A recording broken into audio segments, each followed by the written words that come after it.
सभी good evening, नमस्कार, राम राम, सत श्री अकाल, अस्सलाम वालेकुम, what you feel connected with. और स्टार्ट करेंगे आज का सेशन हिंदी पेडागोजी।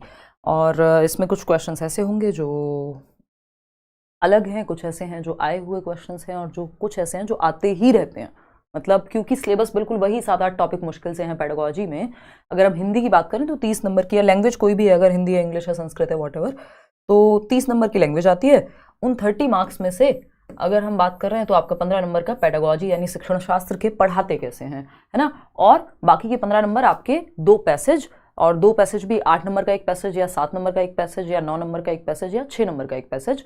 तो एक बड़ा एक छोटा पैसेज इस तरह से आता है। चाहे आपकी लैंग्वेज 1 हो, लैंग्वेज 2 हो, कोई फर्क नहीं पड़ता। पेडागोजिकल क्वेश्चन सेम है एकदम। इवन पैसेज में भी कोई खास अंतर नहीं होता। बस जो लैंग्वेज 1 आप लेते हैं, भाषा 1, उसका एक पैसेज पोइट्री या पद्य कह सकते हैं हम, कविता जरूर आता है। ठीक, तो ये एक बेसिक सी बात है। उसमें 1-2 क्वेश्चन ग्रामर के होते हैं यानी व्याकरण के। वो आप अगर आपने प्रीवियस ईयर के पैसेज 5-10 सॉल्व कर लिए तो आपको अलग से व्याकरण पढ़ने की कोई आवश्यकता बचेगी नहीं।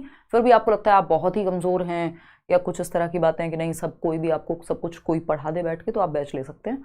वहाँ फिर टीचर्स पूरा व्याकरण से लेके सब कुछ ही पढ़ाते हैं। बट ज़रूरत एज सच नहीं है कि, क्योंकि मुझे नहीं लगता कि किसी का व्याकरण इतना वीक होगा कि वो अगर 10 पैसेज सॉल्व कर ले और 2-2 क्वेश्चन, मान लो विलोम और वो सब भी नहीं पता हमें पैसेज देख के, तो दिक्कत वाली बात है। कुल मिला के पेडागोजी की इंपॉर्टेंस ज़्यादा है क्योंकि 15 नंबर जो हैं फिक्स हैं और यहाँ पे 15 के 15 आप स्कोर कर सकते हैं। थोड़ा सा पैटर्न चेंज हुआ है जब से पेपर ऑनलाइन हुआ था, अब ऑफलाइन हो गया है, लेकिन फिर भी उसी पैटर्न के क्वेश्चन आते हैं। तो अगर हम देखें, इससे पहले हम प्रीवियस ईयर का एनालिसिस जो इस बार आया था एक कर चुके हैं हिंदी का। ये पहली क्लास है कायदे में, और अगर वैसे देखेंगे तो नंबर 2 है। ठीक, तो समझते हैं। कुछ 25 क्वेश्चंस मैंने लिए। 15 नंबर की पेडागोजी आती है, बट समय कम रहता है। जितना हम डिस्कस कर लें क्वेश्चंस उतना अच्छा है। स्टार्ट करते हैं, समझते हैं। क्वेश्चंस आपको एज इट इज देखने को मिलेंगे। पेपर में थोड़ा बहुत बदलाव होता है कई बार। एज इट इज क्वेश्चंस वही क्वेश्चंस आप देखेंगे, 21 में भी वही आया, 22 में भी वही आया, 23 में भी वही आया, अभी जनवरी में जो पेपर हुआ है वैसे ही वही टॉपिक्स हैं, है ना। तो वही 7-8 टॉपिक्स हैं। मैंने मैराथन वगैरह भी लिए हुए हैं। लाइक शेयर सब्सक्राइब आप कर देंगे। इसके अलावा हम आपको मिल जाएंगे कहाँ, let's learn square Telegram channel. यहाँ पे आपको पीडीएफ विद आंसर्स आपकी मिल जाएंगी। जो अब तक की पीडीएफ हैं वो सब दे दी जा चुकी हैं, प्याजे वाली भी। बैच में अगर आप एनरोल होना चाह रहे हैं कि आपको ना किताब लेनी है, ना मॉक टेस्ट लेना है, ना कुछ और लेना है अलग से, सब एक जगह मिल जाए, सारी क्लासेस मिल जाए, नोट्स मिल जाए, तो आप करियरविल ऐप डाउनलोड करके वहाँ एनरोल कर सकते हैं। मैं सीडीपी आपके साथ डील करती हूँ डेली बेसिस पे, और कंप्लीट थियोरी से लेके सब कुछ, प्रैक्टिस से लेके सब कुछ। और ये आप वेबसाइट से लेंगे तो आपको एक डिस्काउंट भी मिल जाएगा। तो ऐप डाउनलोड करके रजिस्टर करके फिर आप वेबसाइट में जाएंगे, टीचिंग सेक्शन में वहाँ पे जाइएगा। बड़ा प्लेटफॉर्म है, बहुत सारे अलग अलग एग्जाम्स की तैयारी होती है, तो टीचिंग सेक्शन में आप चले जाइएगा। अगर हम बात करें क्वेश्चन नंबर 1 की, तो क्वेश्चन नंबर 1 क्या कहता है भाई, 25 क्वेश्चन हम सॉल्व करेंगे और समझेंगे, सिर्फ सॉल्व नहीं करेंगे, समझेंगे। तो स्टार्ट करें, समझें। बहुत बढ़िया। कल हाँ क्लास नहीं हो पाई थी भाई, और बहुत बढ़िया। चलिए आ जाओ। अगर हम देखें यहाँ पे क्वेश्चन नंबर 1, एक भाषा अध्यापक अंग्रेजी में कहानी सुनाती है और शिक्षार्थियों से कहती है कि उन्हें जो भी भाषा आती है उस भाषा में यह कहानी समूह में सुनाएं, फिर कक्षा की सामान्य भाषा में यही कहानी सुनाएं। यहाँ पे 3 भाषाओं की बात हुई है। एक भाषा अध्यापक यानी जो लैंग्वेज की टीचर है, वो कह रही है अंग्रेजी में कहानी सुनाती हैं।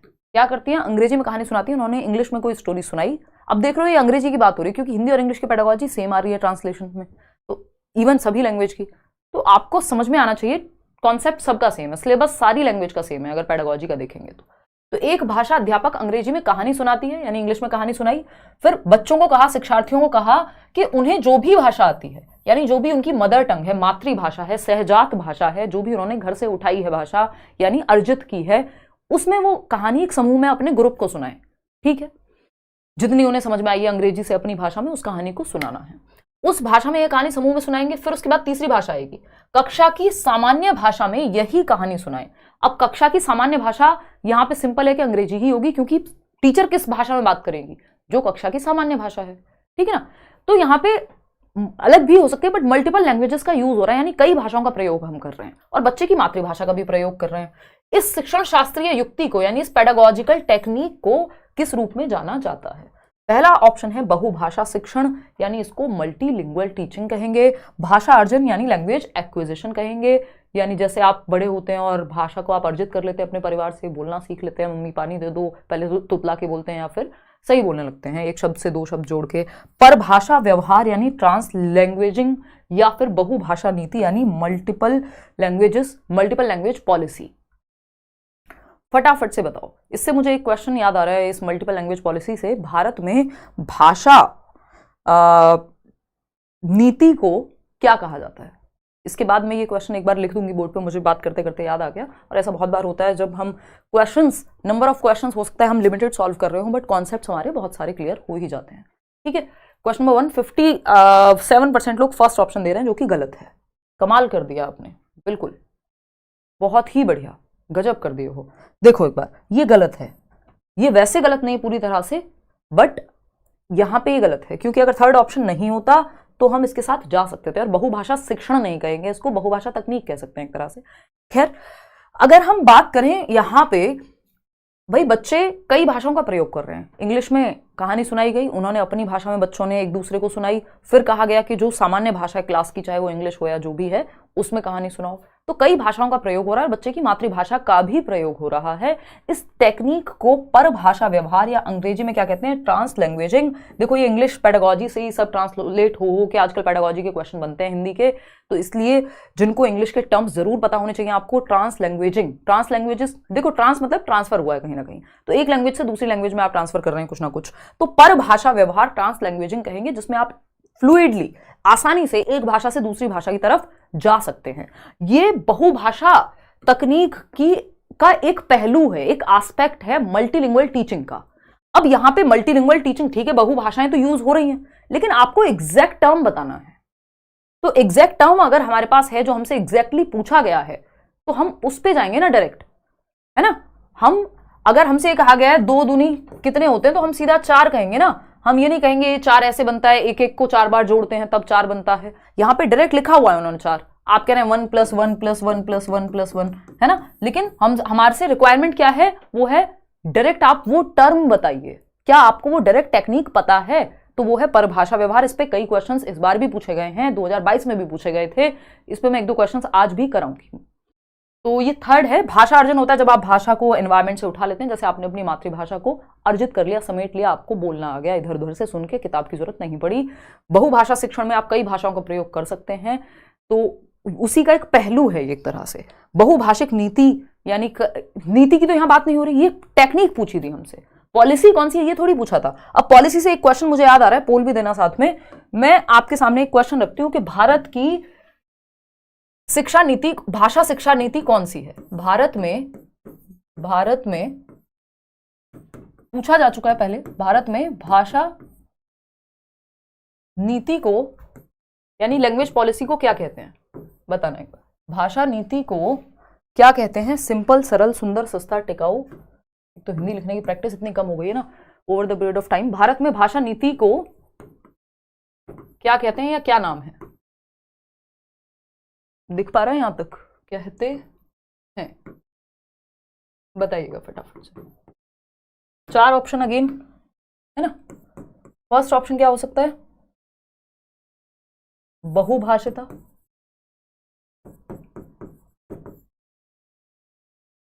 सेकंड ऑप्शन मातृभाषिकता,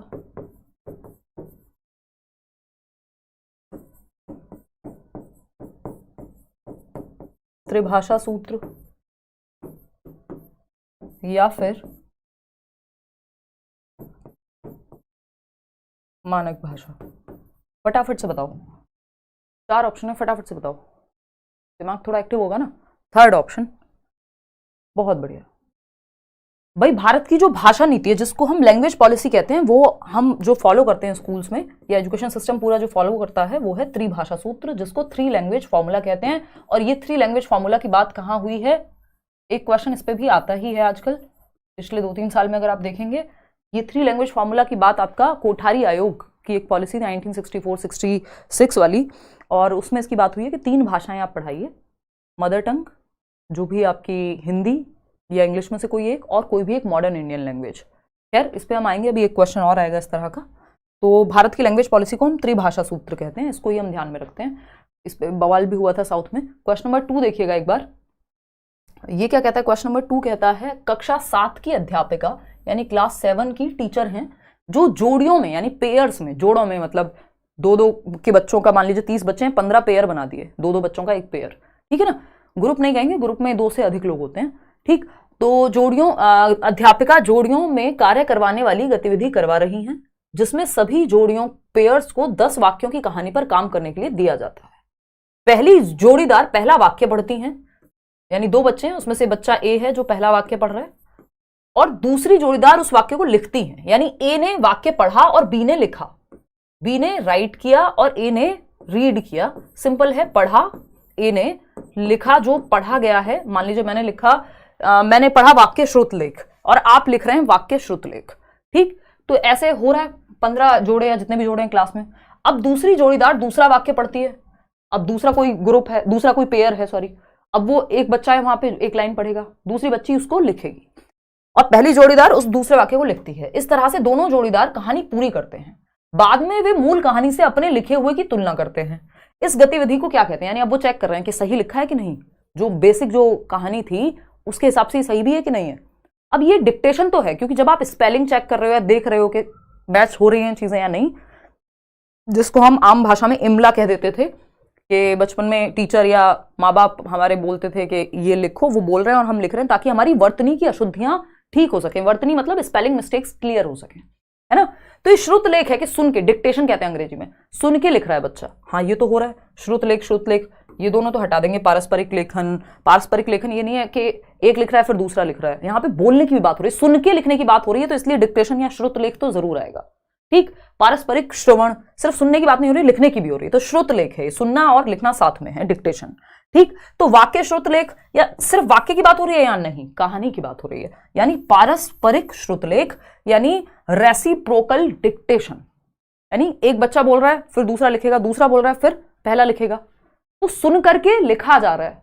तो यहां पे परस्पर चल रही है ये क्रिया, यानी रेसिप्रोकल है, अपने पीयर्स में वो कभी एक लिख रहा है कभी दूसरा। तो ये पारस्परिक श्रुतलेख है जो 2 लोगों के बीच में या ग्रुप्स के बीच में चल रहा है या पेयर्स के बीच में। क्वेश्चन नंबर 3 देखिएगा और जवाब दीजिएगा फटाफट। क्वेश्चन नंबर 3 क्या कहता है, फटाफट से बताओ। क्वेश्चन नंबर 3 पोल में दोगे जवाब और फिर हम आगे बढ़ेंगे। क्वेश्चन नंबर 3 कहता है, वह भाषा क्या है जिसका प्रयोग हम दिन प्रतिदिन के लिए आमने सामने की अंतः क्रिया के लिए करते हैं। ये क्वेश्चन भी पता नहीं अलग अलग तरीके से कितनी बार पूछा जा चुका, लगभग हर बार आता है अब तो ये, है ना, कि वह भाषा क्या है जिसका प्रयोग हम दिन प्रतिदिन यानी डेली एक्टिविटीज के लिए, हिंदी में भी ऐसे ही पूछा जाएगा, इंग्लिश में भी, डेली एक्टिविटीज के लिए। फोन किया किसी को, अरे भाई क्या हालचाल है, क्या चल रहा है, दिन प्रतिदिन डेली यूज है लैंग्वेज का। आमने सामने की अंतः क्रिया के लिए, इंटरएक्शन के लिए, दोस्त से मिले और भाई क्या चल रहा है आजकल, फिर वो कहेगा क्या चल रहा है, ये चल रहा है, वो चल रहा है, कुछ भी दुनिया भर की बातें करेगा वो। आमने सामने की अंतःक्रिया, सोशल इंटरेक्शन, है ना। मम्मी से मिले, मम्मी ने कहा हाँ और क्या पढ़ाई की आज, टीचर से मिले, नमस्ते किया या वॉट एवर, ग्रीट किया उनको, ठीक। 2 बच्चे मैदान में खेल रहे हैं, बातें कर रहे हैं आपस में, तो डेली लैंग्वेज जो हम यूज कर रहे हैं, इस अंतःक्रिया को क्या कहेंगे, सिंपल है, 43% लोग सही जवाब दे रहे हैं, बिक्स कहते हैं अंग्रेजी में। अब आपको पता है, अगर बिक्स नहीं पता किसी को तो हिंदी का हम बहुत वो करते हैं ना कि यार सिर्फ हिंदी में पढ़ो, या तो भाई आजकल सिस्टम ही ऐसा है कि आपको टर्म्स इंग्लिश में भी पता होने चाहिए, और इवन ट्रांसलेशन में कई बार भाव गलत हो जाता है, तो अगर आपने प्रॉपरली ठीक से पढ़ लिया है इंग्लिश के टर्म्स को तो वो हेल्प करेंगे। बुनियादी अंतरवैयक्तिक संप्रेषण कौशल, बिक्स जिसको हम कहते हैं बेसिक इंटरपर्सनल, क्योंकि इसका नाम ही है इंटरपर्सनल, तो अंतरवैयक्तिक यानी अंतःक्रिया ही होगी इसमें, बेसिक इंटरपर्सनल कम्युनिकेशन स्किल्स, यानी वो स्किल्स जो हम इंटरपर्सनल कम्युनिकेशन में एक दूसरे से बातचीत में यूज कर रहे हैं, फोन पे बात करना, सामने बात करना, अपनी बात को कहना, दूसरे की बात को समझना, ये बेसिक इंटरपर्सनल कम्युनिकेटिव स्किल्स जो हैं बिक्स कहलाती हैं, जिसमें बातचीत की बात आएगी। इसका ऑपोजिट हो जाता है कैल्प, यानी एग्जैक्ट ऑपोजिट नहीं बट इससे डिफरेंट है, संज्ञानात्मक अकादमिक भाषा निपुणता, यानी कॉग्निटिव एकेडमिक लैंग्वेज प्रोफिशिएंसी, यानी जब आप भाषा का इस्तेमाल डेली नहीं, जो ज्ञान के सृजन के लिए कर रहे हैं, जिसमें आप एकेडमिक सब्जेक्ट पढ़ रहे हैं, प्रोफिशिएंसी आपकी उस पे है, तो वो कॉग्निटिव, आपके जो ये हिंदी में अगर कहें तो संज्ञानात्मक अकादमिक भाषा निपुणता, कि आपकी उतनी पकड़ है कि आप किसी सब्जेक्ट को पढ़ के समझ पा रहे हैं, है ना। कॉग्निटिव एकेडमिक लैंग्वेज प्रोफिशिएंसी कहते हैं कैल्प, हिंदी और इंग्लिश दोनों में पूछा जाता है। तो ये पढ़ने लिखने के बारे में होती है, डेली एक्टिविटी के बारे में है, इसलिए हम इसको नहीं कह सकते। अगर ये पढ़ने के बारे में, पढ़ के चैप्टर को समझने के बारे में होती तो हम इसको कह देते। अंतर्वैयक्तिक भाषा निपुणता, संप्रेषणात्मक भाषा कौशल, ये देखने में अच्छा लग रहा है, लेकिन हमारे पास एग्जैक्ट टर्म जब है तो हम इसके साथ क्यों जाएंगे, है ना? एक को 4 बार जोड़ के क्यों दिखाएंगे जब 2 दूनी 4 डायरेक्ट लिखा हुआ है। 4 देखिए क्वेश्चन नंबर, ये क्या कहता है भाई? क्वेश्चन नंबर 4 कहता है मिडिल स्तर पर अध्यापन करने वाली अध्यापक एक पाठ्य सामग्री, मिडिल स्तर पर मतलब बोले तो कक्षा 6 से 8 के बीच में, है ना? आपका पेपर 1 हो, पेपर 2 हो, लैंग्वेज 1 हो, लैंग्वेज 2 हो, कोई फर्क नहीं पड़ता। अगर आप इस तरह के जितने भी सेशंस हम लोग डिस्कस करेंगे कर लेते हैं, आपकी प्रॉब्लम सॉल्व है, क्योंकि उन्हीं टॉपिक से क्वेश्चन बार बार सामने आएंगे, सिलेबस लिमिटेड है लैंग्वेज का। मिडिल स्तर पर अध्यापन, और जो आपने सीडीपी में पढ़ा है वो भी यहाँ काम आएगा। तो मिडिल स्तर पर अध्यापन करने वाली अध्यापक एक पाठ्य सामग्री यानी छोटी कहानी पठन के लिए देती है। एक छोटी सी स्टोरी दी कि पढ़ो 6 to 8 के बच्चों के लिए, और कहती है कि सत्ता एवं न्याय के दृष्टिकोण से, सत्ता एवं न्याय के दृष्टिकोण से यानी जस्टिस के, पावर के, इन सबके व्यू पॉइंट से इस पाठ्य सामग्री के अर्थ व विचारों पर चर्चा करो कि ये पाठ्य सामग्री कहना क्या चाहती है। कोई न्यूज आर्टिकल दे दिया, कोई स्टोरी दे दी, और कहा गया कि जस्टिस हो रहा है क्या इसमें? वो कौन सी कहानी होती थी जो बचपन में नहीं होती थी, 2 बैल थे और एक वो बैल प्रेमचंद की आई थिंक कोई कहानी है, ठीक? तो अब उसमें आप सोचते हो कि यार इसने, इसके दोस्त ने सही किया कि गलत किया, है ना? आपको सोचने के लिए कहा जा रहा है, दिमाग पे जोर डालेंगे अब आप, है ना? क्या जस्टिस हुआ? अध्यापक अपने शिक्षार्थियों में किसका विकास करने की चेष्टा कर रही है? बताओ किस चीज का विकास, कौन सी कहानी थी, बताओ जल्दी, है राहुल?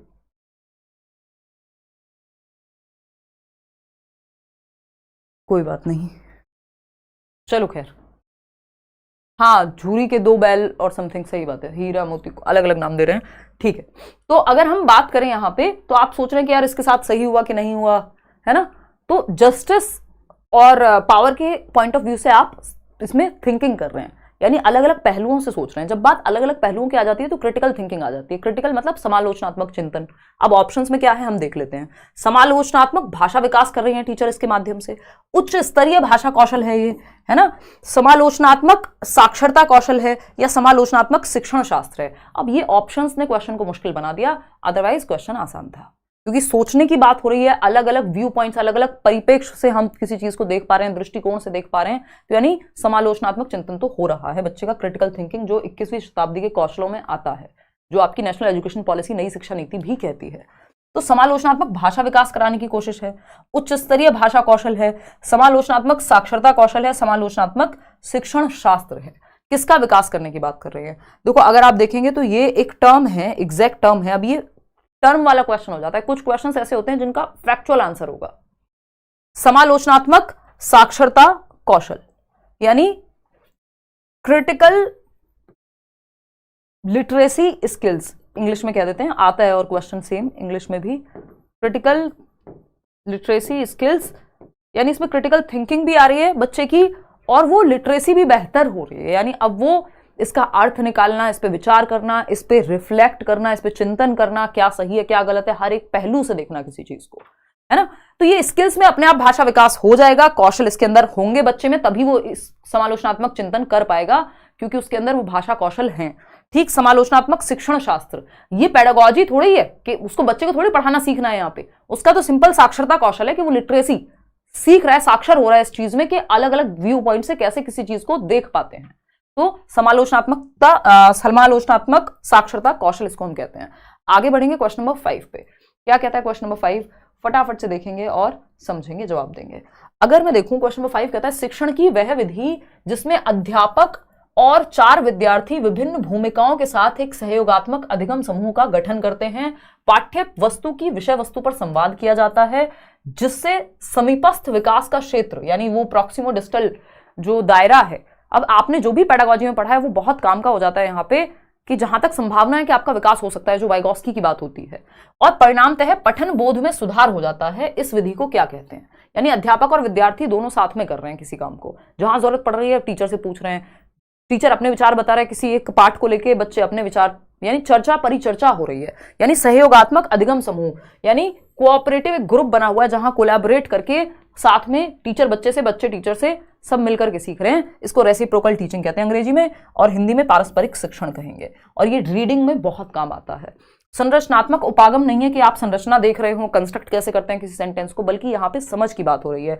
मॉडल पठन होता है कि मॉडल रीडिंग जिसको कहते हैं, टीचर ने पढ़ के दिखाया अच्छे से उच्चारण के साथ, और बच्चे फिर उस चीज को वैसे ही पढ़ रहे हैं। वो नहीं है यहाँ पे समझ की भी बात हो रही है, बच्चे की समझ बेहतर हो रही है क्योंकि टीचर और बच्चे साथ में मिलकर सीख रहे हैं। मोर नॉलेजेबल अदर, समीपस्थ दूरस्थ विकास, जो आपका मान लीजिए आप खुद से यहां तक जा सकते थे लेकिन टीचर के सहयोग से आप यहां तक पहुंच जाएंगे अब, ठीक है ना। तो पारस्परिक शिक्षण यानी रेसिप्रोकल टीचिंग, बच्चे टीचर से सीख रहे हैं, टीचर बच्चे से, सब आपस में जहां जिसको जरूरत पड़ रही है अपने विचार प्रस्तुत कर रहे हैं, परस्पर शिक्षण हो रहा है। आगे बढ़ेंगे, क्वेश्चन नंबर 6 देखिएगा, उपचारात्मक शिक्षण किसके लिए है। ये क्वेश्चन आता रहा है, आता रहेगा। उपचारात्मक शिक्षण जिसको इंग्लिश में डायग्नोस्टिक टीचिंग कहते हैं, डायग्नोस्टिक टीचिंग कहते हैं, डायग्नोस्टिक एंड रेमेडियल टीचिंग कहते हैं हम इसको, है ना, रेमेडियल, ये वर्ड्स याद होना जरूरी है। देखिएगा, तो अगर उपचारात्मक शिक्षण किसके लिए है तो उन शिक्षार्थियों और अध्यापकों के लिए जिन्हें अपने शिक्षण अधिगम युक्तियों को समझने और बदलने और सुधार लाने की जरूरत है, उनके लिए उपचारात्मक शिक्षण होना चाहिए। उन शिक्षार्थियों और अध्यापकों के लिए जो भाषा की परीक्षा में अधिक अंक लाना चाहते हैं। देखो, अंक लाना कभी भी पर्पस होता ही नहीं है पेडागोजी में, ठीक। बच्चे का भला अंक से नहीं, समझ से होगा, अंक अपने आप आ जाएंगे। एक्सेलेंस के पीछे भागो, सक्सेस झक मार के पीछे आएगी। याद कीजिए 3 इडियट्स, यही पेडागोजी का पूरा सिद्धांत है, ठीक। थर्ड ऑप्शन है उन शिक्षार्थियों के लिए जिन्हें भाषा अधिगम के कुछ आयामों पर ध्यान देने की आवश्यकता है, यानी कुछ ही आयामों पे, बट कौन से आयाम, जहां कठिनाई हो। तो ऐसा नहीं है कोई भी रैंडम कुछ आयाम, कौन से कुछ आयाम, जहां कठिनाई हो वहीं तो उपचार दिया जाएगा, जहां बीमारी तो हो कोई। अगर कुछ है ही नहीं दिक्कत तो डॉक्टर जबरदस्ती थोड़ी मुझे दवाइयां दे देगा, ठीक है ना। अगर हम देखें उन अध्यापकों के लिए जिन्हें भाषा सीखने वाले कुछ शिक्षार्थियों के लिए अपने शिक्षण में सुधार की जरूरत है, यानी उन टीचर्स के लिए, सिर्फ टीचर्स के लिए है ये नहीं भाई, टीचर और स्टूडेंट दोनों के लिए है। कि टीचर के लिए क्या कैसे सही है, बच्चे के लिए कि उसको कठिनाई कहां है, वो किस चैप्टर में किस जगह पे अटकता है, कहां दिक्कत है, तो उसको सुधार लाइए आप, तो वो उपचारात्मक शिक्षण में आएगा। दोबारा पढ़ाइए, नए तरीके से पढ़ाइए। टीचर के लिए कि टीचर का जो टीचिंग मेथड है उसमें दिक्कत कहां है, उसको अपनी टीचिंग में इंप्रूवमेंट की कहां जरूरत है ना। ऐसा थोड़ी कि टीचर को कोई जरूरत ही नहीं है चेंज की। तो उन शिक्षार्थियों और अध्यापकों के लिए, यानी टीचर के लिए भी और स्टूडेंट्स के लिए भी, जिन्हें अपने शिक्षण अधिगम में जो टीचिंग लर्निंग प्रोसेस है, उनकी टेक्निक्स हैं, मेथड्स हैं, उनमें बदलाव और सुधार लाने की जरूरत है। चाहे वो बच्चे को, चाहे किसी एक चैप्टर में दिक्कत है ना, किसी एक पॉइंट में दिक्कत है, तो टीचर और बच्चे दोनों में यहां चेंज आ सकता है उपचारात्मक शिक्षण के माध्यम से। और उपचारात्मक शिक्षण होता ही है जहां बच्चे को दिक्कत है, सुधार लाने की जरूरत है। ये नहीं कि कुछ आयामों पर ध्यान देने की जरूरत है, जहां मुश्किल है, बच्चे को दिक्कत है, वहां ध्यान देने की जरूरत है, उसी को उपचारात्मक शिक्षण कह रहे हैं, ठीक। First option. क्वेश्चन नंबर 7 देखिएगा और जवाब दीजिएगा। क्वेश्चन नंबर 7 कहता है, भाषा शिक्षा पर राष्ट्रीय शिक्षा नीति 2020 के संदर्भ में कौन सा कथन सही नहीं है, नॉट। तो ध्यान से पढ़ना होता है नॉट वाले क्वेश्चंस को। त्रिभाषा सूत्र के अंतर्गत भारतीय भाषाओं का अध्ययन, ये सही नहीं है, बिल्कुल सही है, भारतीय भाषाओं की बात होती है 3 लैंग्वेज फॉर्मूला में, है ना। त्रिभाषा सूत्र के अंतर्गत भाषा के रूप में अंग्रेजी भाषा का अध्ययन, चलो ये भी होता है, इंग्लिश लैंग्वेज की भी बात हुई है 3 लैंग्वेज फॉर्मूला में। त्रिभाषा सूत्र के अंतर्गत, ये त्रिभाषा सूत्र क्या है, भारत की भाषा पॉलिसी है, भाषा नीति है, इसके आधार पर भाषाएं पढ़ाई जानी चाहिए, ये एक पॉलिसी है। त्रिभाषा सूत्र के अंतर्गत शास्त्रीय भाषा का अध्ययन, यानी जो क्लासिकल लैंग्वेजेस हैं उनका अध्ययन जो है आपका, क्लासिकल लैंग्वेजेस का अध्ययन त्रिभाषा सूत्र में, ये बात कही गई है, बताओ एक बार। नेशनल एजुकेशन पॉलिसी कह रही है, हाँ नेशनल एजुकेशन पॉलिसी कह रही है शास्त्रीय भाषाओं के बारे में, बट त्रिभाषा सूत्र के माध्यम से नहीं कह रही है। वो ये नहीं कह रही है 3 लैंग्वेज फॉर्मूला में तीसरी भाषा पढ़ा दो संस्कृत, जो कि क्लासिकल लैंग्वेज है, या और भी क्लासिकल लैंग्वेजेस या शास्त्रीय भाषाएं हैं भारत में। वो कह रहे हैं एडिशनल सब्जेक्ट के रूप में पढ़ाइए आप क्लासिकल लैंग्वेजेस को या शास्त्रीय भाषाओं को, एक अतिरिक्त वैकल्पिक विषय के रूप में, ना कि त्रिभाषा सूत्र के अंदर। त्रिभाषा सूत्र में 3 भाषाएं हैं ऑलरेडी, उस पर हम अभी चर्चा करेंगे। त्रिभाषा सूत्र के अंतर्गत मातृभाषा, घर की भाषा का अध्ययन, भाई ये तो होता ही है त्रिभाषा सूत्र में, मदर टंग की भी बात हुई है ना, अंग्रेजी की भी बात हुई है, भारतीय भाषाओं की भी बात हुई है, जो क्षेत्रीय भाषाएं हैं बच्चे की, या मॉडर्न इंडियन लैंग्वेजेस हैं जो भारतीय भाषाएं हैं, उनकी बात हुई है। लेकिन त्रिभाषा सूत्र के अंतर्गत शास्त्रीय भाषा का अध्ययन, ये आपकी जो भाषा, जो राष्ट्रीय शिक्षा नीति है वो ये नहीं कहती। वो कहती है जो शास्त्रीय भाषाएं हैं, क्लासिकल लैंग्वेजेस हैं भारत में, चाहे वो संस्कृत है या और इस तरह की भाषाएं हैं, उनको एडिशनल सब्जेक्ट के रूप में पढ़ाइए, वैकल्पिक विषय के रूप में पढ़ाइए, ना कि 3 लैंग्वेज फॉर्मूला के अंदर। 3 लैंग्वेज फॉर्मूला में तो 3 भाषाएं हैं, यानी त्रिभाषा सूत्र में तो नाम ही है त्रि, है ना। मदर टंग है बच्चे की, जो भी मातृभाषा है ना, इंग्लिश या हिंदी है, डिपेंड करेगा कि मातृभाषा हिंदी है, इंग्लिश है, इनमें से कुछ हुआ तो फिर कुछ और आ जाएगा यहाँ पे। और तीसरी भाषा आपकी मॉडर्न इंडियन लैंग्वेज है, यानी भारतीय भाषाओं में से कोई एक। ये 3 भाषाओं का जिक्र हुआ है त्रिभाषा सूत्र में, ना कि वैकल्पिक विषय के रूप में शास्त्रीय भाषा का। वो नेशनल एजुकेशन पॉलिसी कहती है कि अलग से आप एडिशनल सब्जेक्ट के रूप में पढ़ाइए। क्वेश्चन नंबर 8 देखिएगा फटाफट से। कोझिकोड के लिए एक विशेष समुदाय में बोली जा रही मलयालम इसी स्थान में दूसरों के द्वारा बोली जा रही मलयालम से थोड़ी सी भिन्न है। विशेष समुदाय द्वारा बोली जा रही मलयालम को किस रूप में जाना जाएगा? कोझिकोड कहाँ है? एक सिटी है, कहाँ? केरला में। उसमें ईवीएस में भी पढ़ते हैं हम, है ना? ईवीएस के अगर आपने पुराने वीडियोस देखे होंगे तो उसमें पढ़ते हैं हम। कोझिकोड एक विशेष समुदाय में बोली जा रही मलयालम में, यानी कोझिकोड एक जगह है, मान लीजिए केरला में एक सिटी है, तो वहां पे जो मलयालम बोली जा रही है किसी एक गली मोहल्ले में, वो डिफरेंट है, वो अलग है, थोड़ी सी भिन्न है, जो दूसरों के द्वारा बोली जा रही मलयालम से थोड़ी सी भिन्न है। यानी उस एक पर्टिकुलर एरिया में कोई जगह है, यहां पे जो मलयालम बोली जा रही है वो अलग है कहीं और बोली जा रही मलयालम से। इसको ऐसे समझ सकते हो कि हिंदी हम हरियाणा में भी बोल रहे हैं, जिसको हम हरियाणवी कह देते हैं, हिंदी हम उत्तर प्रदेश में भी बोल रहे हैं, और हिंदी हम आसपास के राज्यों में भी बोल रहे होंगे, मध्य प्रदेश में भी कुछ हद तक बोल रहे होंगे, ठीक, तो या राजस्थान में भी कुछ हद तक बोल रहे होंगे। तो हिंदी का वो रूप जो हरियाणा में है या हरियाणा के हिसार में है, मान लीजिए, वो हरियाणा के जींद में अलग है। तो मतलब भाषा हम बोलते हैं ना, कोस कोस पे बोली बदले, 3 कोस पानी और 3 कोस पे वाणी, तो हमारी बोलियां हैं बहुत सारी। तो उस तरह से मलयालम की भी बोलियां होंगी, किसी भी भाषा में होगा ही, जो जैसे जैसे स्थान के आधार पे भाषा में परिवर्तन होने लग जाते हैं। तो विशेष समुदाय द्वारा बोली जाने वाले ही मलयालम को क्या कहेंगे? बोली कहेंगे, क्योंकि एक विशेष समुदाय बोल रहा है उसको, वो मानक भाषा से अलग है, स्टैंडर्ड लैंग्वेज से, ठीक। तो ये 2 भिन्न भिन्न भाषाएं हैं? नहीं, भाषा तो मलयालम ही है। मलयालम की सामाजिक बोली है जो उस समाज ने अडॉप्ट कर ली है, जो एक जगह पे बोली जा रही है।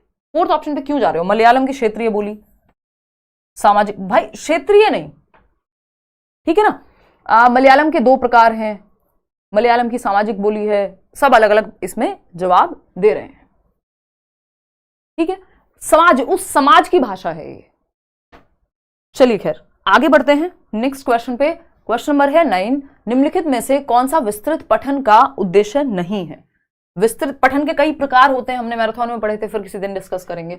विस्तृत पठन का उद्देश्य नहीं है। विस्तृत मतलब इसको कहते हैं अंग्रेजी में एक्सटेंसिव रीडिंग, एक्सटेंसिव रीडिंग। और एक होता है गहन पठन, जिसको हम इंटेंसिव रीडिंग कहते हैं। एक होता है गहन पठन, इंटेंसिव और एक्सटेंसिव पढ़ते हैं ना हम, तो पठन के प्रकार हैं बहुत सारे, संभाषिक पठन हैं और भी कई प्रकार हैं। अभी मैं कंफ्यूज नहीं करूंगी आपको, सिर्फ 2 ही पे हम चर्चा करेंगे। गहन पठन, जैसे जैसे लेक्चर्स आगे बढ़ेंगे फिर किसी और दिन। गहन पठन यानी इंटेंसिव रीडिंग, और विस्तृत पठन यानी एक्सटेंसिव रीडिंग। विस्तृत पठन के बारे में सही नहीं है। व्याकरण अधिगम के लिए पठन, आनंद के लिए पठन यानी रीडिंग फॉर प्लेजर, सराहना बोध के लिए पठन, एप्रिसिएशन के लिए पठन, यार कितनी अच्छी नॉवल लिखी है, हाँ ठीक है। आनंद के लिए पठन, मजा आ रहा है कोई कहानी पढ़ने में, कोई किताब पढ़ने में, मजे के लिए पढ़ रहे हैं, सिलेबस में नहीं है, ऐसे ही मन कर रहा है पढ़ रहे हैं।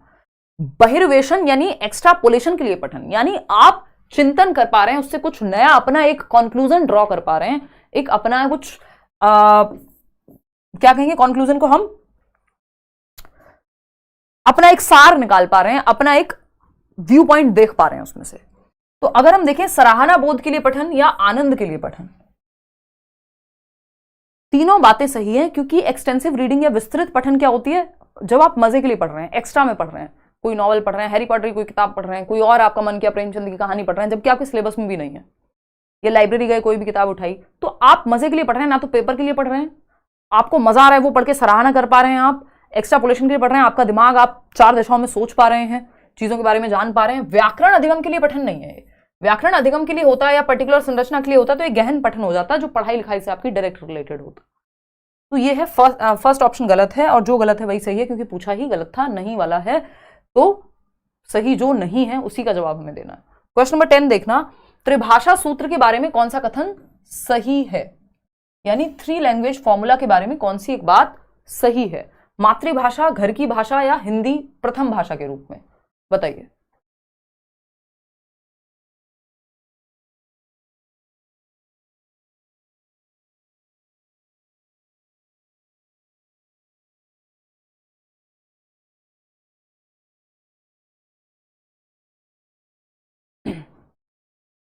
देखना एक बार, त्रिभाषा सूत्र के बारे में कौन सा कथन सही नहीं है, फटाफट से बताओ। मातृभाषा, घर की भाषा यानी मदर टंग, आपकी होम लैंग्वेज, बात एक ही है। हिंदी प्रथम भाषा के रूप में, तो घर की भाषा या मातृभाषा हमेशा हिंदी ही होगी, ये कैसे मान लें हम। मातृभाषा सही क्या है वो पूछा है, तो ये तो सही नहीं है। मातृभाषा, घर की भाषा, अंग्रेजी प्रथम भाषा के रूप में, भाई प्रथम भाषा के रूप में थोड़ी हो जाएगी, ये मातृभाषा थोड़ी है सबकी, हिंदी अंग्रेजी पूरे भारत में। किसी की पंजाबी होगी, किसी की मलयालम होगी, किसी की कोई और होगी। मातृभाषा ठीक है, घर की भाषा ठीक है, क्षेत्रीय भाषा प्रथम भाषा के रूप में, हाँ जो क्षेत्रीय भाषा होगी वो आपकी फर्स्ट लैंग्वेज हो सकती है, क्योंकि वही मदर टंग होगी होपफुली, और वही आपकी घर की भाषा भी होगी जो उस क्षेत्र में बोली जा रही होगी। अंग्रेजी, हिंदी घर की भाषा, स्थानीय भाषा प्रथम भाषा के रूप में। अंग्रेजी थोप नहीं सकते हम, सबसे पहले मातृभाषा, तो थर्ड ऑप्शन ही है। सबसे पहले मदर टंग, मातृभाषा में शिक्षा दीजिए आप, जो भी मीडियम है, भाषा का माध्यम है, पढ़ाने का जो माध्यम है वो मातृभाषा होनी चाहिए, बच्चे की घर की भाषा होनी चाहिए, और उसको हम क्षेत्रीय भाषा भी कह सकते हैं प्रथम भाषा के रूप में, ये सेम ही बात है। या सहजात भाषा भी यहाँ लिखा हो सकता था, तो घर की भाषा, मातृभाषा, क्षेत्रीय भाषा, ये सब एक है, इनको प्रथम भाषा के रूप में पढ़ाया जाना चाहिए, फिर जाके इंग्लिश हिंदी की बात होगी, और फिर उसके बाद मॉडर्न इंडियन लैंग्वेज कोई तीसरी भाषा की बात होगी।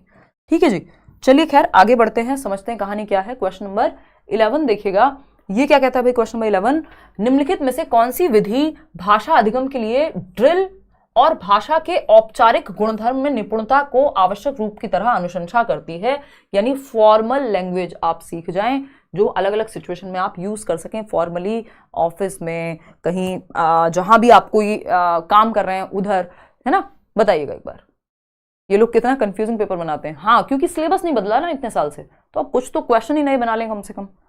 ठीक है, निम्नलिखित में से कौन सी विधि भाषा अधिगम के लिए ड्रिल और भाषा के औपचारिक गुणधर्म में, ड्रिल का मतलब होता है बार बार प्रैक्टिस हो रही है। अब आप इसमें गलत फंस जा रहे हैं, क्योंकि 53% लोग फोर्थ ऑप्शन कह रहे हैं, जो कि गलत है। यहां पे समझना होगा हमें कौन सी बात हो रही है। औपचारिक गुणधर्म में निपुणता, यानी आप फॉर्मली अगर ऑफिस में किसी से बात करनी है, या कहीं पे थोड़ी बहुत बात आपको औपचारिक रूप से फॉर्मली करनी पड़ जाए तो आप कर लेंगे।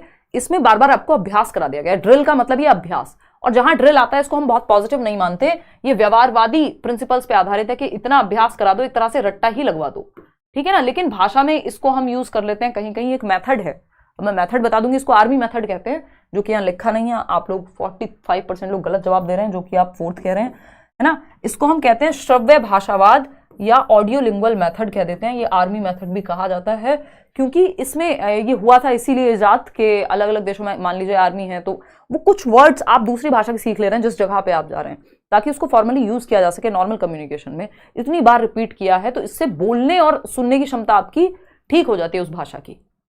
बाकी रट्टाफिकेशन ही है, क्योंकि इतनी ज्यादा प्रैक्टिस हुई है उस चीज की, सुन करके आप, क्योंकि भाषा के कुछ स्ट्रक्चर्स आपने सीख लिए हैं जो बेसिक जरूरी है ना, yes sir no sir type. खैर, व्याकरण अनुवाद विधि में तो आप मातृभाषा को क्या करते हैं, कन्वर्ट करते हैं, कि हिंदी से इंग्लिश में कन्वर्ट किया या ट्रांसलेट किया, अनुवाद किया अगर हम कहें तो ग्रामर ट्रांसलेशन मेथड कहते हैं इसको। सबसे पुरानी विधि माना जाता है, ट्रेडिशनल विधि यानी पारंपरिक विधि भी कहते हैं भाषा सिखाने की। कुल भौतिक प्रतिक्रिया होती है TPR, टोटल फिजिकल रिस्पॉन्स, है ना। एक मछली पानी में गई छपैक, तो बच्चे भी कर रहे हैं, एक मछली पानी में गई छपैक, ये क्या है, भौतिक प्रतिक्रिया यानी फिजिकल रिस्पॉन्स दे रहे हैं बच्चे। ठीक, संप्रेषणात्मक भाषा शिक्षण यानी कम्युनिकेटिव लैंग्वेज टीचिंग होती है, उसमें फॉर्मल नहीं है, औपचारिक गुणधर्म में निपुणता नहीं होती भाई। कम्युनिकेशन में तो आप अनौपचारिक, इनफॉर्मल, जैसे आप घर में बात कर रहे हैं वैसे भी बात करते हैं। कम्युनिकेशन तो किसी भी प्रकार की हो सकती है, सिर्फ औपचारिक नहीं होगी। तो ये तो अच्छा मेथड है, लेकिन ये श्रव्य भाषावाद या ऑडियो लिंगुअल जो मेथड है, ये आपका स्ट्रक्चर पे बेस्ड होता है, जो औपचारिक परिस्थितियों में आपके काम आ जाए, उतने आप निपुण हो जाएं, है ना, बार बार प्रैक्टिस के माध्यम से। इसमें बहुत अच्छी कम्युनिकेशन, बहुत मन के भाव नहीं प्रकट कर रहे हैं आप, बेसिक कुछ परिस्थितियों में आप वो भाषा बोलना सीख जाएं बस। क्वेश्चन नंबर 12 देखिएगा, घोषणात्मक ज्ञान क्या है ना। पिछली बार हमने किया था, जब एक सेशन हमने किया था अभी हिंदी का इससे पहले, और मैंने आपको बताया भी था, ये सिर्फ पहले इंग्लिश में आया करते थे इस तरह के क्वेश्चंस। अगर हम घोषणात्मक ज्ञान की बात करें तो इसको हम कहते हैं डिक्लेरेटिव नॉलेज, और दूसरा होता है आपका प्रक्रियात्मक ज्ञान, जिसको हम प्रोसीजरल नॉलेज कहते हैं, ठीक है ना।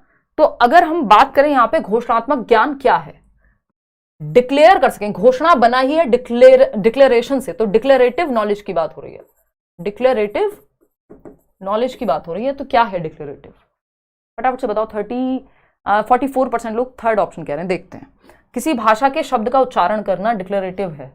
भाई उच्चारण जो है प्रोसीजर है, प्रक्रिया है कि इस शब्द को ऐसे बोलते हैं, ये उच्चारण क्या है, प्रोनाउंसिएशन है, ये प्रॉपर आप इसमें एक्टिव हैं, ये प्रक्रियात्मक ज्ञान हो गया। सरकार ये क्यों ऐसे जवाब दे रहे हो, प्रक्रियात्मक ज्ञान है, ये तो प्रक्रिया है भाई उच्चारण करना किसी शब्द का। किसी शब्द को पढ़ पाना, पढ़ के समझ पाना, वो घोषणात्मक हो सकता है। कोई चीज कैसे कर रहे हैं, कैसे वाला जो एस्पेक्ट है भाषा बोल के दिखाना, वो प्रक्रियात्मक प्रोसीजरल नॉलेज है। व्याकरणिक तत्वों में त्रुटि की पहचान करना सीखना, यानी किसी चीज के बारे में आपको थ्योरेटिकल नॉलेज है तो वो घोषणात्मक है। व्याकरणिक तत्वों में त्रुटि की पहचान करना सीखना कि कहां ग्रामेटिकल मिस्टेक कहां है इस चीज में, ये घोषणात्मक ज्ञान है। किसी व्याकरणिक तत्व पर कैसे कार्य किया जाए, अब आप फिर से फंस गए, कैसे कार्य किया जाए, हाउ का मतलब है आप करके देखेंगे किसी चीज को, यानी प्रोसीजरल नॉलेज हो जाएगी, यानी प्रक्रिया है ये अपने आप में कि कैसे यूज करेंगे इसको रियल सिचुएशन में। व्याकरणिक तत्वों के बारे में ज्ञान, ये फिर भी एक बार को हमें लग रहा है कि व्याकरणिक तत्वों के बारे में ज्ञान यानी नॉलेज की बात हो रही है, तो ये फिर भी सही लग रहा है हमें। अब फर्स्ट और फोर्थ में से देख लेते हैं, व्याकरणिक तत्वों के बारे में ज्ञान या व्याकरणिक तत्वों में त्रुटि की पहचान करना सीखना। अब पहचान करना सीखना में भी आपको प्रोसीजर की जगह क्या, हाँ प्रोसीजर ही फॉलो करना पड़ेगा, प्रक्रिया होगी तभी आप पहचान कर पाएंगे। लेकिन अगर घोषणात्मक ज्ञान की बात करें तो यहां पे आप फिजिकली मतलब कुछ कर नहीं रहे होते, बस नॉलेज की बात होती है कि इस चीज का आपको ज्ञान है कि नाउन की जो डेफिनेशन होती है वो आपको पता है, उसका प्रैक्टिकल यूज क्या है ये नहीं, वो फिर प्रोसीजरल में चला जाएगा, प्रक्रियात्मक ज्ञान में चला जाएगा कि व्याकरण की इसकी संज्ञा की परिभाषा के अनुसार 2-4 उदाहरण बता दो, तो उसके लिए आप प्रोसीजर यानी प्रक्रिया पे जा रहे हैं। यहां सिर्फ ज्ञान की बात होती है क्योंकि ये घोषणात्मक ज्ञान है, ये डिक्लेरेटिव नॉलेज है कि आपको डेफिनेशन पता है, किसी चीज के बारे में पता है थ्योरेटिकली।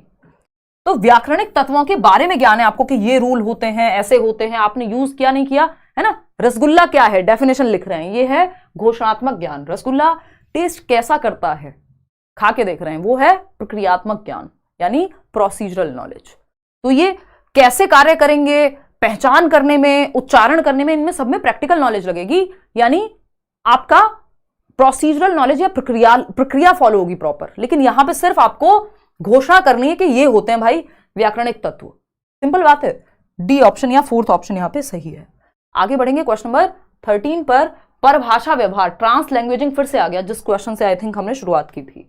परभाषा व्यवहार या ट्रांस लैंग्वेजिंग क्या है? पहला ऑप्शन है, एक कक्षा में एक से अधिक भाषाओं को संसाधन के रूप में इस्तेमाल करने की शिक्षण शास्त्रीय प्रक्रिया है। दूसरा ऑप्शन है, विद्यालय में कितनी भाषाएं पढ़ानी चाहिए, इस मुद्दे पर शिक्षा नीति में भाषा है। इस मुद्दे पर शिक्षा नीति की बात 3 लैंग्वेज फॉर्मूला में हो जाएगी, ये नहीं है, ट्रांस लैंग्वेजिंग नहीं कहते इसको। भाषाओं के शिक्षण अधिगम के दौरान एक भाषा से दूसरी भाषा में व्यवहार करने से संबंधित है, यानी एक से दूसरी लैंग्वेज में चले गए आप, बाइलिंगुअल हो गए। भाषाएं किस तरह से एक समय अवधि के दौरान अपना रूप बदलती हैं, ये कोई भाषा के बारे में थोड़ी ना ज्ञान ले रहे हैं आप। ट्रांस लैंग्वेजिंग यानी आप मल्टीपल लैंग्वेजेस का, एक से अधिक भाषाओं का प्रयोग कर पा रहे हैं क्लासरूम में, ये है। तो एक कक्षा में एक से अधिक भाषाओं को संसाधन के रूप में इस्तेमाल करने की शिक्षण शास्त्रीय प्रक्रिया है, एक पेडागोजिकल टेक्निक है। जो शुरुआत में बात हुई थी कि पहले टीचर इंग्लिश में पढ़ती हैं, फिर बच्चों को अपनी भाषा में डिस्कस करने को कहती हैं, फिर क्लासरूम की जो भाषा है उसमें चर्चा करने को कहती हैं। तो यहाँ पे एक से अधिक भाषाएं यूज हो रही हैं भाषा को समझने के लिए, ठीक है। तो भाषाओं के शिक्षण अधिगम के दौरान एक भाषा से दूसरी भाषा में व्यवहार करने से संबंधित है, तो वो तो सीधा सीधा अनुवाद हो जाएगा ना, ट्रांसलेशन हो जाएगा। तो एक से दूसरी भाषा में जाना ही थोड़े ना ट्रांस लैंग्वेजिंग है, एक से अधिक भाषाएं भी हो सकती हैं जिनको हम एक संसाधन के रूप में यूज कर रहे हैं। तो इससे बेहतर ऑप्शन हमारे पास अवेलेबल है जो कि फर्स्ट ऑप्शन है। आगे बढ़ेंगे, क्वेश्चन नंबर 14 देखिएगा, ये क्या कहता है भाई, नीचे दिए गए प्रश्न को पढ़ें। ठीक है, पढ़ लेंगे जी। पता करें कि यह प्रश्न किस प्रारूप यानी टाइपोलॉजी का है, किस तरह का क्वेश्चन है, ये पता करो। ठीक है, पता कर लेंगे भाई। छोटी बालिका की कहानी पढ़ने के बाद आपने उसके दुखों और कठिनाइयों का सामना करने वाले साहस को महसूस किया। आपने किसी बच्ची की कहानी पढ़ी, किसी व्यक्ति की कहानी सुनी और आपने क्या किया, उसको महसूस किया। ऐसे जोश टॉक्स पे सुनते हैं ना लोग बहुत, ठीक है ना। मेरी मम्मी अभी कुछ टाइम पहले उनको नया नया यूट्यूब वगैरह उन्होंने देखना शुरू किया है, तो जोश टॉक पे पूरी पूरी कहानियां सुनते हुए रात को सो जाती हैं। तो एक दिन हम बात कर रहे थे, तो फिर कुछ दीदी की शादी में किसी को बुलाना था, तो जोश टॉक से किसी को बुलाना था, तो हम लिस्ट बना रहे थे, यानी तेरा भी जोश टॉक है, मतलब कुछ तो बात हुई ऐसी। तो फिर तो घर की मुर्गी हो जाती है दाल बराबर, इससे ये साबित होता है। मैंने कहा हाँ मम्मी। तो फिर हमारी बात हुई, फिर उन्होंने देखा होगा। तो लेकिन वो रोज वो कहानियां सुनती हैं और लोगों के दर्द को महसूस करती हैं और फिर बताती हैं कि देखो लोग दुनिया में क्या क्या कर रहे हैं, है ना, देखो लोग क्या क्या महसूस कर रहे हैं। जो शौर्य है मेरा भाई, अब वही सबसे छोटा है तो उसी को ज्ञान सबसे ज़्यादा दिया जाता है। तो ये कहानी है छोटी बालिका की कहानी पढ़ने के बाद, मुझे इससे वही याद आया, छोटी बालिका की कहानी पढ़ने के बाद आपने उसके दुखों और कठिनाइयों का सामना करने वाले साहस को महसूस किया, यानी फील किया आपने किसी की कहानी सुन के, है ना, किसी की आप बीती सुन के। ठीक, आप उस लड़की को उसकी प्रशंसा के लिए पत्र लिखना चाहेंगे। लगभग 120 शब्दों में पत्र लिखना है। क्या कहलाएगा भाई, फटाफट से बताओ।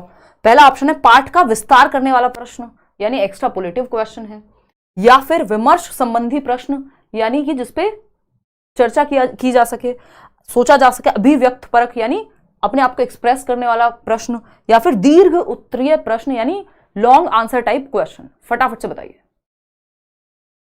नहीं भारती, बताइए।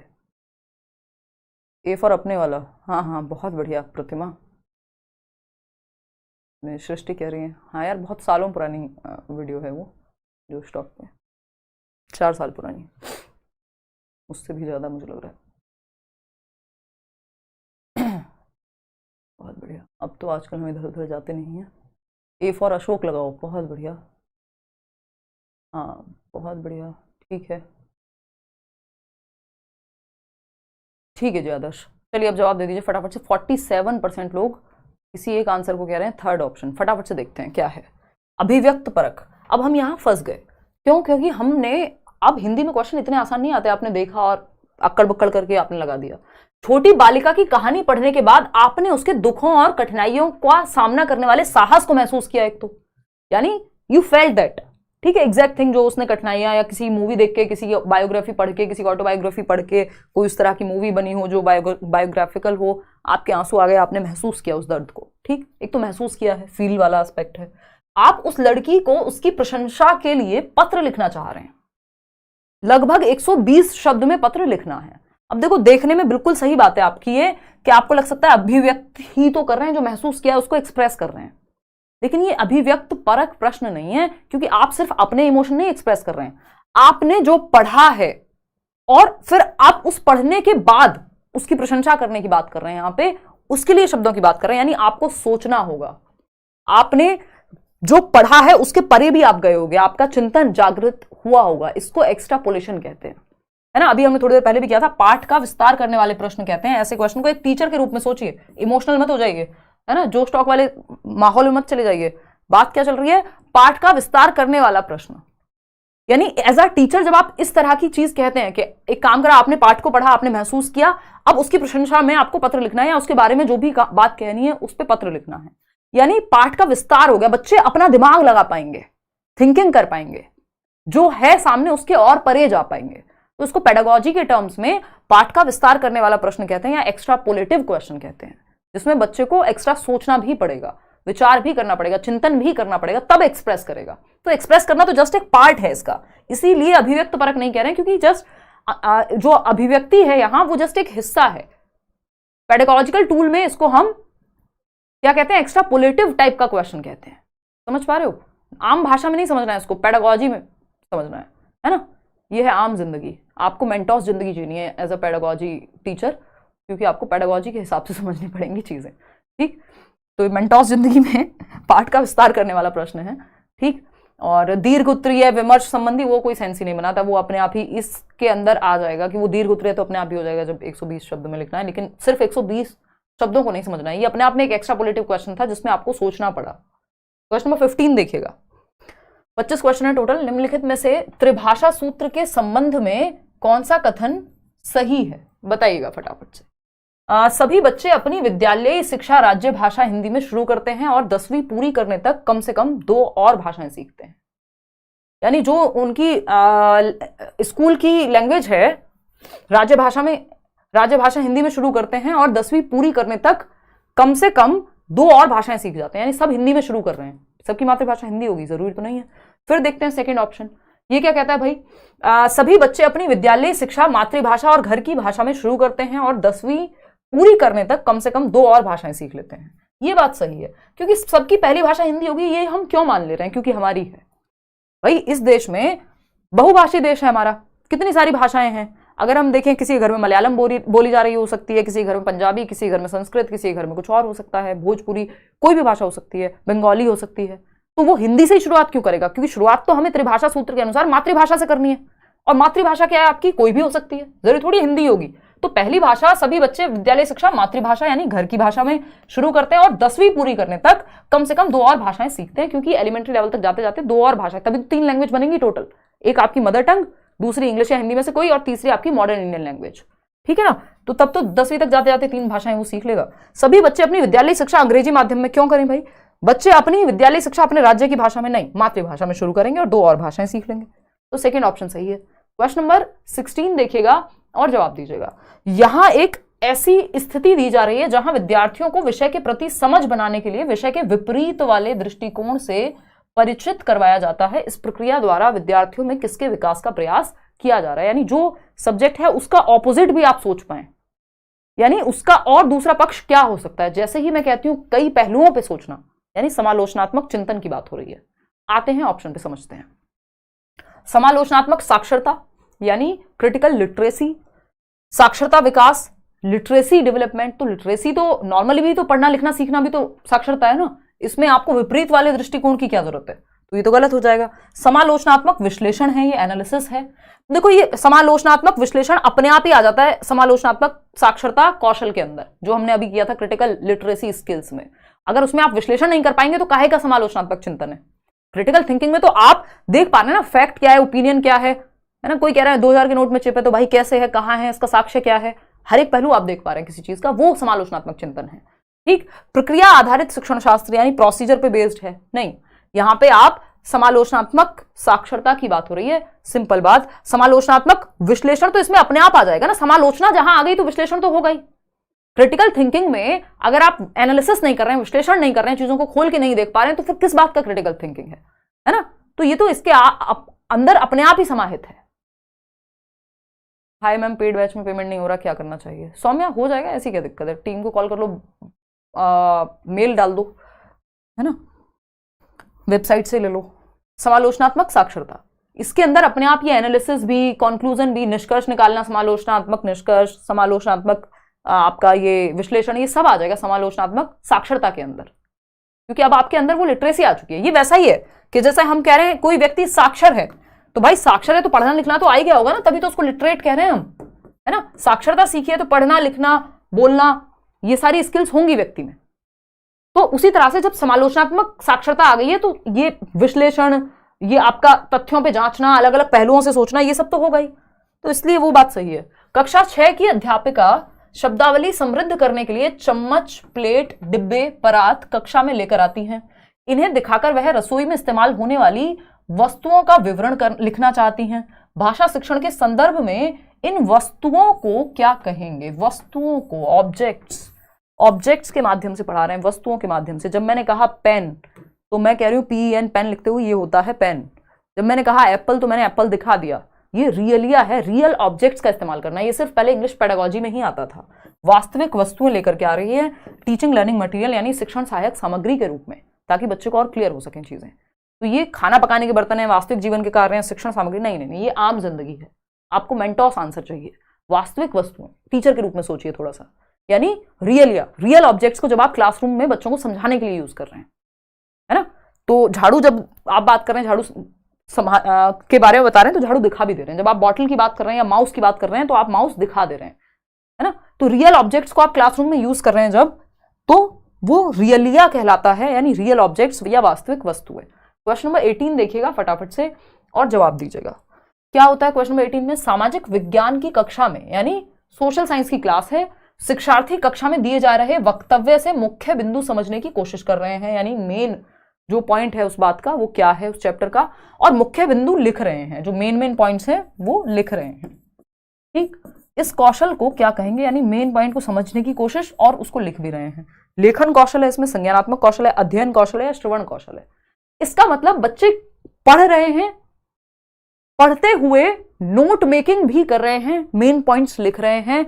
और नोट टेकिंग, नोट मेकिंग किस में आता है? नोट्स बनाना स्टडी स्किल्स में आता है, अध्ययन कौशल में आता है।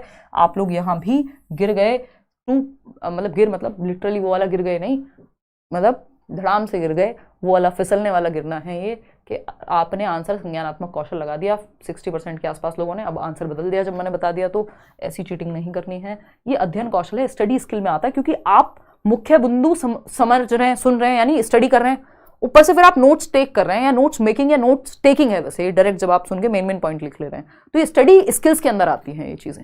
संज्ञानात्मक कौशल, संज्ञान तो ऑफकोर्स यूज हो रहा है, लेकिन अगेन मेंटोस जिंदगी पे जाना है, आम जिंदगी वाला जवाब नहीं चलेगा, ठीक है ना।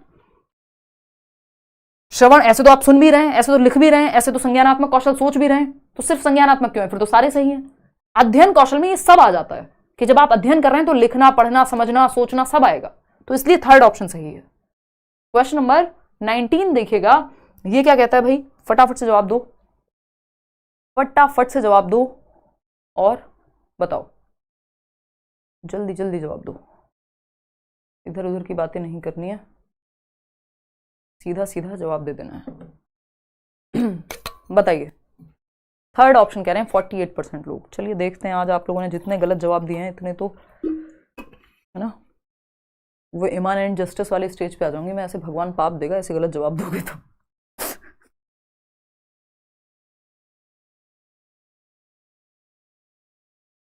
मजाक कर रही हूँ, खैर यहाँ गलती हो जाए कोई नहीं, पेपर में ठीक होना चाहिए, उसके लिए पहले समझ लगेगी, कुछ दिन 2-4-6 सेशन हम हिंदी के करेंगे तो अपने आप समझ बनने लग जाएगी, क्योंकि वही टॉपिक्स रिपीट हो रहे होते हैं बार बार, तो दिक्कत नहीं होगी।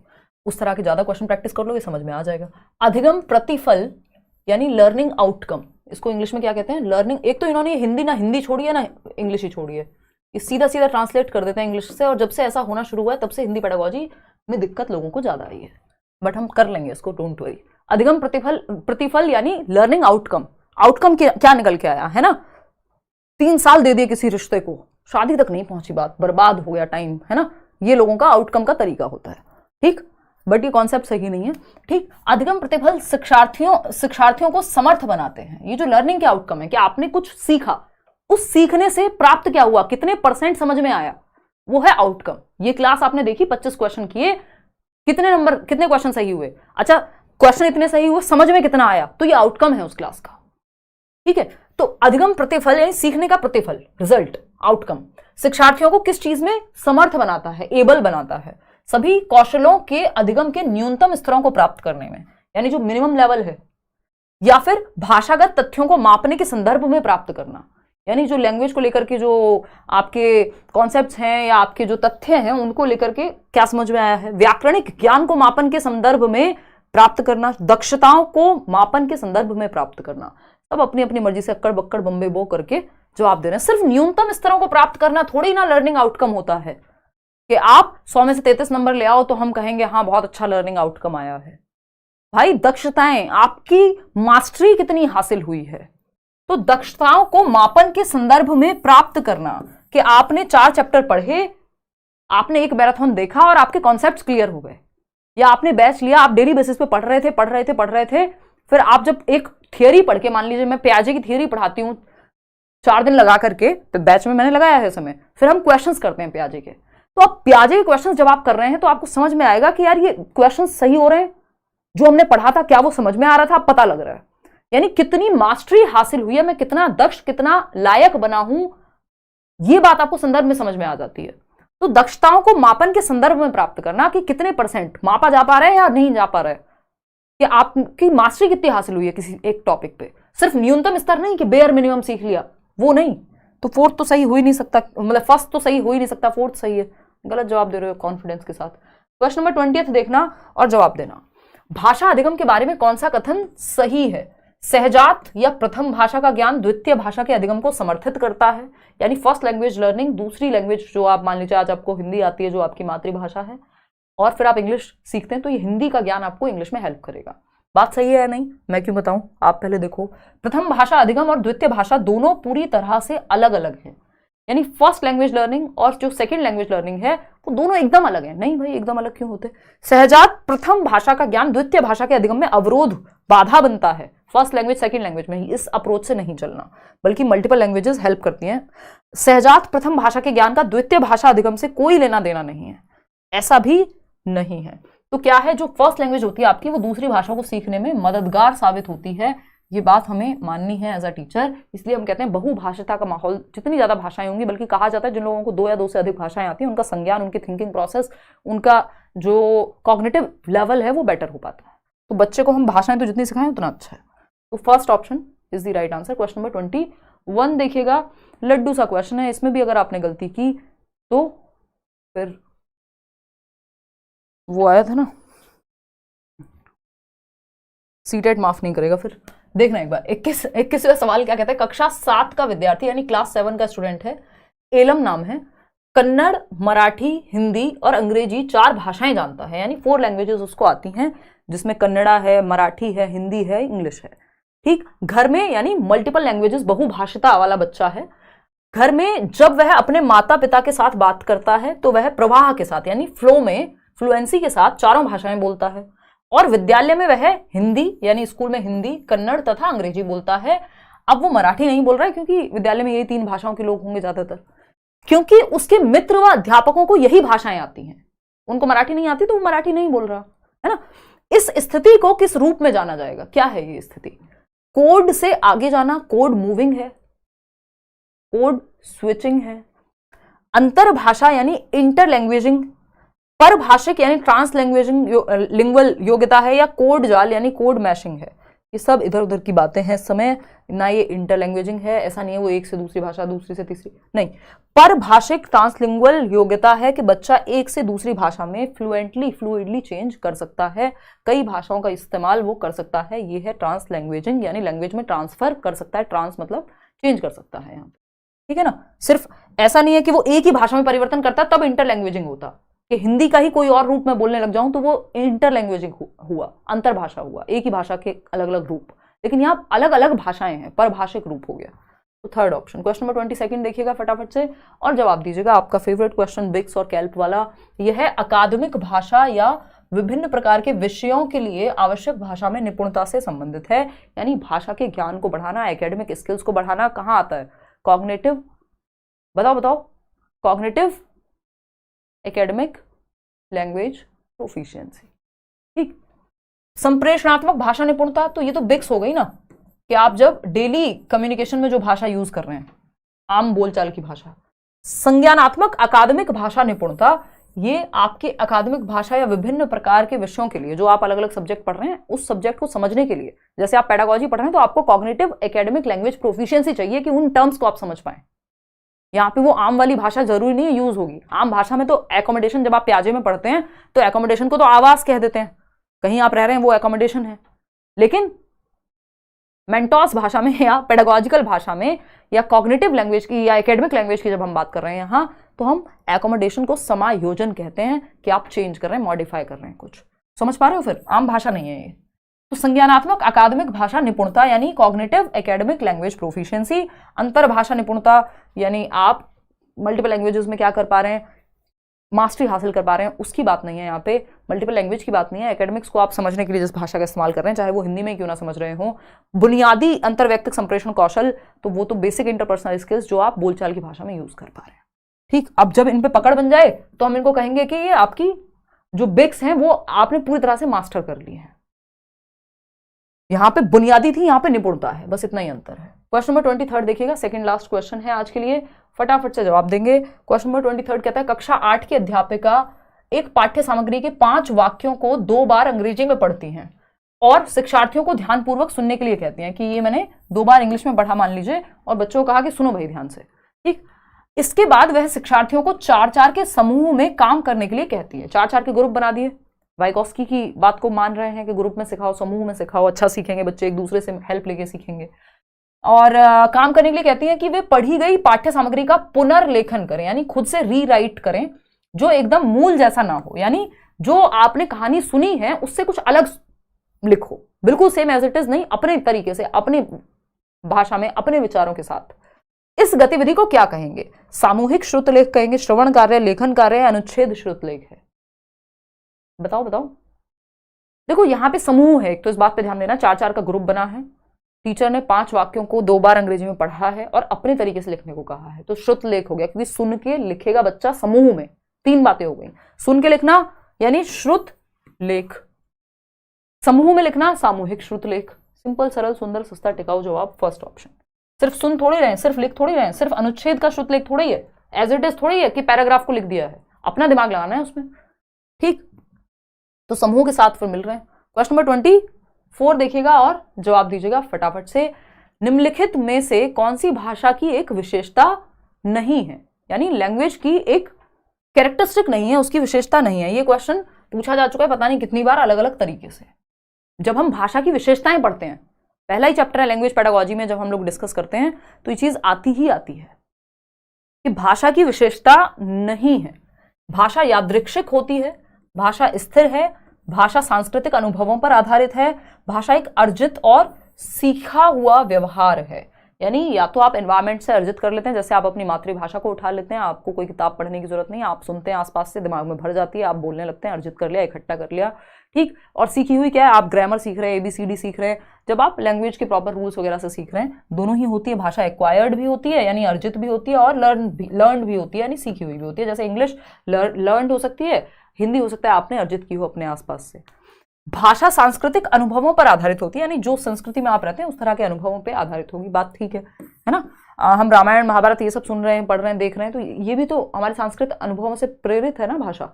अगर हम देखें भाषा यादृच्छिक है, यानी क्या है, आर्बिट्रेरी है, यानी भाषा इच्छा के अनुसार हमने बना रखी है, यादृच्छिक है, इच्छा पे बेस्ड है। मेरा मन किया कि ये पेन है और ये पेन ऐसा दिखेगा, हो सकता है मैं रॉकेट को पेन कह देती, या हमारा मन करता हम रॉकेट को पेन कहते, है ना। ये रॉकेट जैसे लग रहा होगा, हालांकि मेरे द्वारा बनाया गया पेन, तो बट ये जैसी लिखी जाती है और जो इसका मतलब है उसमें कोई रिलेशन नहीं है, ये हमने अपनी मर्जी से बना लिया। अगर मैं इस मग को पग कहने लगूं, या हम कहते हमेशा से, तो ये पग हो जाता, क्या ही फर्क पड़ रहा है। तो हमने एक कोई खास रिलेशन नहीं है, इस मग का मतलब कुछ मग में लगा हुआ नहीं है जिसकी वजह से ये मग है। तो ये हम जैसी लिखी जाती है और जैसे हम पढ़ते हैं, या जिसका जो मतलब है वो हमने इंडिपेंडेंटली बनाया हुआ है इच्छा से अपनी, तो यादृच्छिक है। लेकिन भाषा स्थिर नहीं हो सकती। भाषा स्थिर हो जाएगी तो फिक्स हो जाएगी। हर साल पता नहीं कितनी सारी ऑक्सफोर्ड डिक्शनरी से लेके कितनी सारी डिक्शनरीज में नए नए शब्द ऐड होते हैं, कुछ शब्द हटते हैं। भाषा समाज के साथ बदलती रहती है, समय के साथ भाषा सेम नहीं रहती। आज से 20 साल पुरानी मूवी देख लीजिए कोई, पहले तो मूवी को मूवी भी नहीं कहते थे, फिल्म ही कहते थे, है ना। तो उस समय पे भाषा आपको अलग मिलेगी, आज के समय भाषा आपको अलग मिलेगी आज की मूवीज में। तो समय के साथ या जनरेशन बाय जनरेशन समाज बदलता है, भाषा भी बदलती है, तो भाषा स्थिर नहीं हो सकती। यही बात गलत है, और जो गलत है वही सही है, क्योंकि पूछा ही गलत है, क्योंकि नहीं लिखा हुआ है, यानी नॉट लिखा हुआ है। तो नॉट कौन है यहाँ पे, भाषा स्थिर है, ये नहीं है, ये गलत है, सिंपल। क्वेश्चन नंबर 25 आज के लिए आखिरी सवाल, फटाफट से बताइए आप जवाब। अ और ब दो कथन दिए हुए हैं, इन दोनों पे आपको विचार करना है। अ कथन में क्या है और ब कथन में क्या है समझते हैं। ए स्टेटमेंट कहता है अकादमिक भाषा विशेषताओं की विशेषता है जो अकादमिक विषयों के लिए विशिष्ट है, यानी एकेडमिक लैंग्वेजेस जो है उनकी एक विशेषता है, उनकी एक स्पेशलिटी है जो एकेडमिक लैंग्वेज के लिए स्पेसिफिक है। यानी जैसे मैंने अभी बताया कि एकोमोडेशन को आवास बोलते हैं नॉर्मल भाषा में, बट पेडागोजी में, एकेडमिक्स में जब हम पेडागोजी की बात कर रहे हैं, तो पियाजे की थियरी की बात कर रहे हैं, तो वो समायोजन है। तो ये बात तो सही है। अकादमिक भाषा के क्षेत्र में व्याकरण, शब्दावली और भाषा के सभी विषय क्षेत्रों के विमर्श हैं। यानी इसमें कई बार जब हम एकेडमिक्स में लैंग्वेज पढ़ रहे हैं तो उसमें ग्रामेटिकल एस्पेक्ट भी है, वोकैबुलरी का एस्पेक्ट भी है, वर्ड मीनिंग, भाषा के सभी क्षेत्र के विमर्श भी शामिल होते हैं जिस आधार पर वो बनती है। तो तीनों ही बातें दोनों ही बातें सही है। अ और ब दोनों ही सही है। ये तो वैसे भी आपका फेवरेट उत्तर है, सब आंख बंद करके लगाई देते हैं जब समझ ना आ रहा हो, है ना। चलो खैर, आउट ऑफ 25 क्वेश्चंस कितने ठीक हुए एक तो ये बताना, और ठीक से भी ज्यादा मुझे पता है आज बहुत लोगों से गलतियां हुई हैं, ठीक से भी ज्यादा इस बात पे फोकस रखना कि आपको सीखने को क्या मिला। जब ये 2-4-6 सेशन हो जाएंगे तो आपको चीजें और अच्छे से क्लियर इसमें हो पाएंगी। तो आउट ऑफ 25 एक तो कितने ठीक किए, इसके आंसर्स के साथ PDF आपको टेलीग्राम चैनल पे मिल जाएगी। बैच में आप एनरोल कर सकते हैं, और करियर विल ऐप डाउनलोड करके ये सेशन पसंद आया हो तो लाइक शेयर सब्सक्राइब आप कर दीजिएगा, कमेंट्स में बता दीजिएगा अपने विचार। बाकी आज के लिए हम रखेंगे इतना ही। कोई और आपके मन में सवाल हो, सुझाव हो तो आप बता सकते हैं फटाफट से।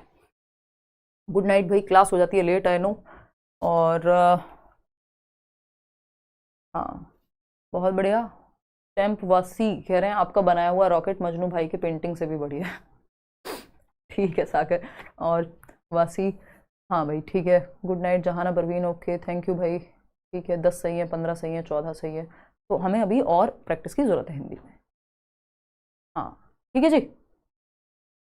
ये सारे क्वेश्चंस मेरे से बनते हैं, बट जब यहाँ लाइन में देता हूँ टाइम कम रहता है तो गलती कर जाता हूँ। हाँ तो वो प्रैक्टिस से होगा ना, ये वाली प्रॉब्लम प्रैक्टिस से सॉल्व होगी। कई लोग कहते हैं हमसे क्लास में बन जाते हैं, क्लास में कर लेते हैं, आपके साथ कर लेते हैं सॉल्व, और वैसे नहीं हो पाते हैं। दो ही रीज़न हो सकते हैं इसके, या तो आप पढ़ के समझ नहीं पा रहे हैं क्वेश्चन को, क्योंकि मैं पढ़ रही हूँ तो आपको समझ आ जाता है, क्योंकि मैं उसी तरह से पढ़ती हूँ तो आप पढ़ के नहीं समझ पा रहे हैं, और दूसरा आपने प्रैक्टिस नहीं की है, और प्रैक्टिस नहीं की है तो पढ़ के समझने में भी दिक्कत होगी। तो ये दोनों बातें आपस में जुड़ी हुई हैं, तो आपको थोड़ी सी प्रैक्टिस करनी है। रेगुलर सेशंस देखेंगे आप, आपका वो थॉट प्रोसेस सिंक हो जाएगा, स्पीड भी बेहतर हो जाएगी, और साथ में पढ़ के समझ में भी आने लग जाएगा। आप जब बोलते हो पूछा ही गलत है तो बहुत अच्छा लगता है। धन्यवाद रीना। चलिए टेक केयर, गुड नाइट, कल मिलेंगे 9 बजे के करीब। अभी 9 बजे ही रखते हैं, बाद में देखेंगे जब फुर्सत होगी, देखेंगे 7 बजे का टाइम भी। ठीक है चलिए टेक केयर। थियरी यार बैच में डिस्कस कर रही हूँ, यूट्यूब पर फिर पुराने वीडियोज़ आप देख सकते हैं थियरी के। अगर आप लेटेस्ट तरीके से समझना चाह रहे हैं तो फिर आप बैच में आ जाइए। मल्टीपल जगह पे एक साथ चलाना मुश्किल